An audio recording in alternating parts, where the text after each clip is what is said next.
இது மகிமை நேரம்.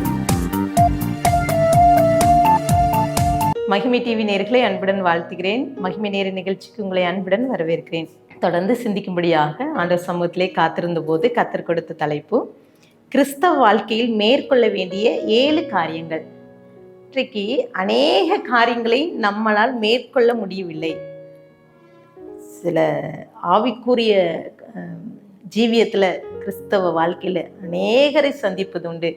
அவர்களுடைய சூழ்நிலைகள், போராட்டம், பிரச்சனையில் பாருங்க, நிறைய காரியங்களில் நம்ம மேற்கொள்ள முடியாதபடிக்கு நாம் சோர்ந்து விடுகிறோம். இன்றைக்கு இந்த மாதத்திலே இந்த 7 நாட்களாக நாம் கிறிஸ்தவ ஜீவியத்திலே மேற்கொள்ளக்கூடிய ஆண்டவர் சமூகத்தில் இதெல்லாம் நம்ம மேற்கொண்டு விடலான்னு சொல்லிட்டு ஒரு நம்பிக்கையை ஆண்டவர் தர இருக்கிற பாருங்க. நியாயாதிபதிகள் 16:16 இப்படி அவனை தினம் தினம் தன் வார்த்தையினாலே நெருக்கி அலட்டி கொண்டிருக்கிறதினால் சாகத்தக்கதாய் அவன் ஆத்துமா விசனப்பட்டு என்று சொல்லி அங்கே குறிப்பிடப்பட்டிருக்கிறது. அங்கே நியாயாதிபதி புத்தகத்திலே அங்கே சிம்சோன் தெலிலாலை குறித்து அங்கே குறிப்பிடப்பட்டிருக்கிறது. இங்கே அவள் நித்தம் வார்த்தையினாலே நெருக்கி அவனை ஒவ்வொரு வார்த்தையாய் கேட்டு அவனுடைய பலம் எங்கே இருக்கிறது என்று சொல்லி நெருக்கி கொண்டிருக்கிறார். வார்த்தை இன்றைக்கு சூழ்நிலையிலே சிலருடைய வார்த்தை நம்மை நெருக்கி கொண்டிருக்கிறது. இதை எப்படி மேற்கொள்ள முடியும் பாருங்க. சிலருடைய குடும்ப வாழ்க்கையில சிலருடைய வேலை செய்கின்ற பணித்தளங்களிலே சில மனிதர்களினாலே நித்தம் நமக்கு வார்த்தையினாலே பிரச்சனை வருகிறது. இதை மேற்கொள்ள முடியல. சிலர் ஒரு வார்த்தை சொல்லியிருப்பாங்க. சில வேலைகளிலே குடும்ப உறவுகள் ஏதாவது ஒரு வார்த்தை சொல்லியிருப்பாங்க. அதை நம்மளால் மறக்க முடியாது. அந்த வார்த்தை பாருங்க சில நேரங்களை நம்மை அழித்து விடுகிறது. எங்க வேதாகமத்துல நீங்க நன்றாக பார்த்தீங்கன்னா, சவுல், தாவீது அவங்க ரெண்டும் அவங்க வேலையை சென்று கொண்டு இருக்கும்போது, ஸ்திரீகள் அவர்கள் ஆடி பாடி மகிழ்ந்து கொண்டிருக்கும் போது, சவுல் கொண்டது 1000, தாவீது கொண்டது 16,000 சொன்ன ஒரு வார்த்தை. அங்கே சவுல் அவன் வாழ்நாள் முழுவதும் தாவீதை பகைக்கிறான். வார்த்தை, இந்த வார்த்தையை மேற்கொள்ள நம்மளால் முடியல. இன்றைக்கு இந்த வாசிக்க கேட்ட வேத பகுதியிலே இந்த தெலிலால் பாருங்க, சிம்சோனை நித்தம் வார்த்தையை சொல்லி உன்னுடைய பலம் எங்க இருக்குது, உன்னுடைய பலவீனம் எங்க இருக்குதுன்னு சொல்லிட்டு கேட்டுக்கொண்டே இருப்பான். அந்த சிம்சோன் அநேக முறை நிறைய காரியங்களை சொல்லி அவளை அனுப்பி விடுவார். அங்க குறிப்பிடப்பட்டிருக்குது. அந்த தெலிலால் சொல்றான், 3 முறை நீ ஏமாற்றி விட்டாய், இன்றைக்கு கண்டிப்பாக நீ வெளிப்படுத்தணும் அப்படின்னு சொல்லிட்டு அங்கே நியாயாதிபதிகள் 16:15 குறிப்பிடப்பட்டிருக்குது. அப்பொழுது அவனை பார்த்து, உன் இருதயம் என்னோடு இராதிருக்க உன்னை சிநேகிக்கிறேன் என்று நீ எப்படி சொல்லுகிறாய்? நீ இந்த 3 விசையும் என்னை பரியாசம் பண்ணினாய் அல்லவா? உன்னுடைய மகாபலன் எதினால் உண்டாயிருக்கிறது என்று எனக்கு சொல்லாமல் போனாயே என்று சொல்றான். ரொம்ப அலட்சியமா சொல்றான்.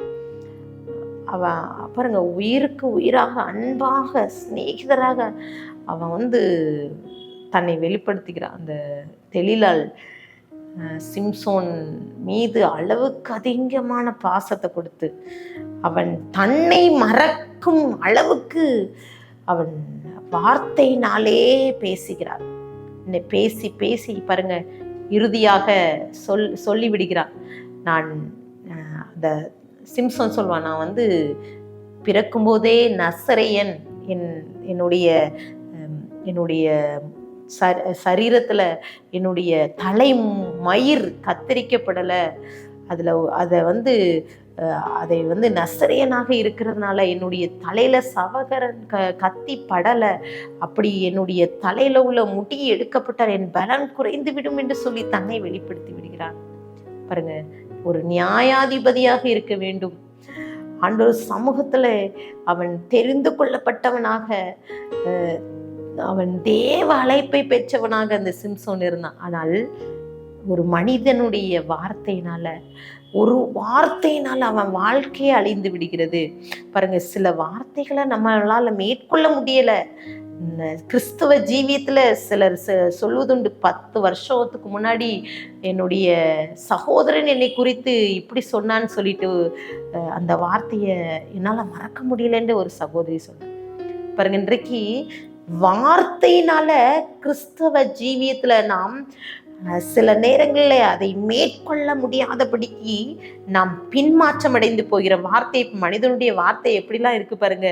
சபிக்கப்பட்ட வார்த்தை, சாப வார்த்தை. சிலருடைய வாயில சாபமான வார்த்தை தான் இருக்கும். அவங்க பேச ஆரம்பித்தாலே சாபமாக தான் இருக்கும். கெட்ட வார்த்தைகள், ஆனால் பெருமையான வார்த்தை, பொய்யான வார்த்தை, வீண் வார்த்தை, தூசண வார்த்தை. பாருங்க, கேட்கவே முடியாத தூசண வார்த்தை சிலருடைய வாயில. கோல் வார்த்தை, கோல் சொல்றவங்க விளையாட்டு போல இருக்கும் பாருங்க. அவர்கள் பாருங்க கோல் சொல்லி, சிலர் பார்த்தீங்கன்னா அந்த வார்த்தைகளை சொல்லி இதை மேற்கொள்ளணும்.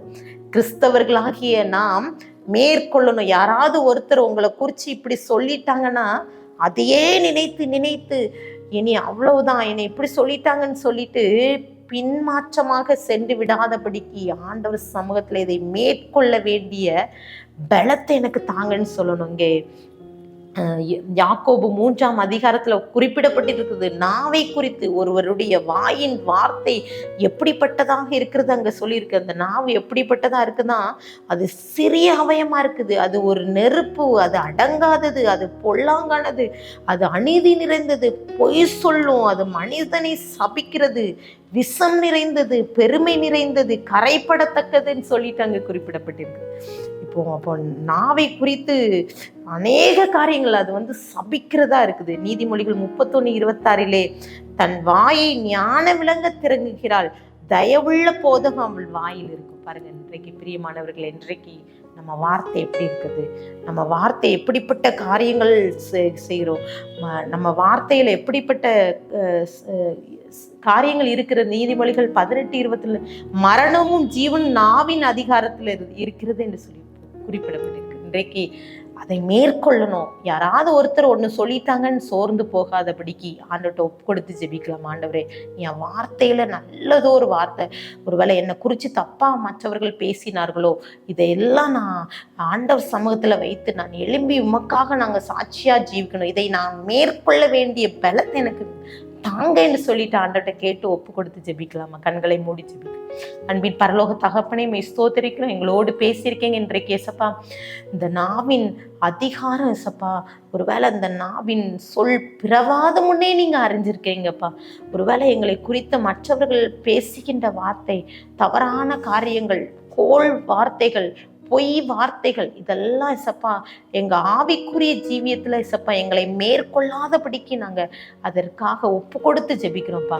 நாங்க உம்முடைய வார்த்தையை நாங்க நம்பி உமக்கு நாங்க சாட்சியா ஜீவிக்கணும் இசப்பா. இந்த காரியங்கள் எல்லாம் இசப்பா உம்முடைய கரத்திலே அர்ப்பணிக்கிறோம்ப்பா. இந்த வார்த்தையை கேட்டுக்கொண்டிருக்கிற ஒவ்வொருவருக்குள்ளாக பேசுங்கப்பா. நாங்க இசப்பா உம்முடைய வார்த்தையிலே நாங்க ஐக்கியத்தோடு, உண்மையோடு நாங்க சப்பா உம்முடைய வார்த்தையில நாங்க உறுதியோடு இருக்க, உம்முடைய வார்த்தை என்னும் வசனத்தை நாங்க பெற்றுக்கொள்ள மோடு நாங்க ஜீவிக்க கிருபை தாங்க. துதிக்கான மகிமையெல்லாம் மக்கள் அடிக்கிறோம். மீப்பெருமுழுக்கே கிருபிதாவே, ஆமென்.